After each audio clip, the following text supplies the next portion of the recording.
Class 10th exercise number 3.1 बहुपद का तीसरा क्वेश्चन। यदि द्विघात बहुपद f(x) = x² - 8x + k के शून्यकों के वर्गों का योग 40 हो तो k का मान ज्ञात कीजिए। हमें द्विघात बहुपद दे रखी है, द्विघात बहुपद है x² - 8x + k। ये द्विघात समीकरण हमें द्विघात बहुपद दे रखी। अब हमें इसमें एक तो वर्गों का योग दे रखा है इसने 40। तो सर्वप्रथम हम देखेंगे इसमें माना कि शून्यकों का योग, शून्यक दो शून्यक अल्फा और बीटा है। अब सर्वप्रथम हम शून्यकों का योग निकालेंगे।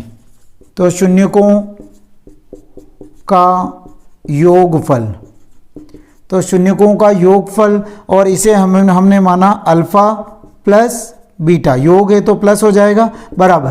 अब a बराबर तो 1, b बराबर -8 और c बराबर हो गया k। अब अल्फा प्लस बीटा, अब सूत्र है हमारे पास में -b/a। द्विघात बहुपद में शून्यकों का योगफल ज्ञात करने का सूत्र है -b/a। तो अल्फा प्लस बीटा बराबर माइनस, सूत्र का माइनस, और b की संख्या है -8/1। तो ये आया हमारे पास में 8। ये हो गई, ये आ गया हमें शून्यकों का योगफल। अब निकालते हैं शून्यकों का गुणनफल। शून्यकों का गुणनफल बराबर, इसका सूत्र होता है c/a, और शून्यक है अल्फा इंटू बीटा बराबर। अब c की संख्या तो है k और a की संख्या है 1।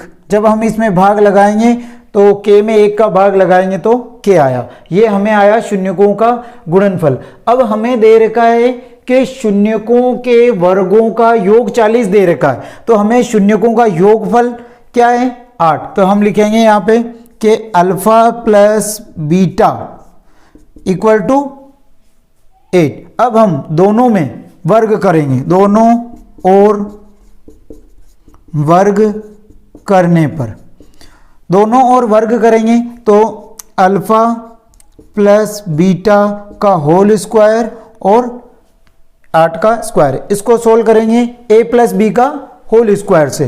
तो alpha square plus beta square plus 2 alpha beta = 8 का स्क्वायर 64। अब हमें शून्यकों के वर्गों का योग दे रखा है 40, अर्थात हमें alpha square plus beta square का मान दे रखा है 40। तो इसकी जगह लिख देंगे हम 40। तो 40 + 2 अल्फा बीटा = 64।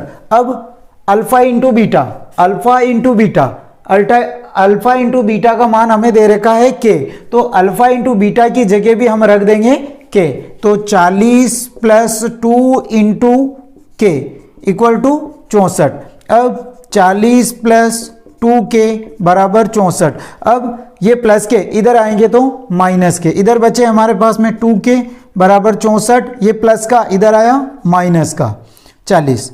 2k बराबर इधर बचे हमारे पास में 24। अब ये इंटू में है तो बटे में जाएंगे, तो k बराबर 24/2, 2 एकम 2, 2 दूनी 4। तो k बराबर हमें आया 12, जो हमारे मान है।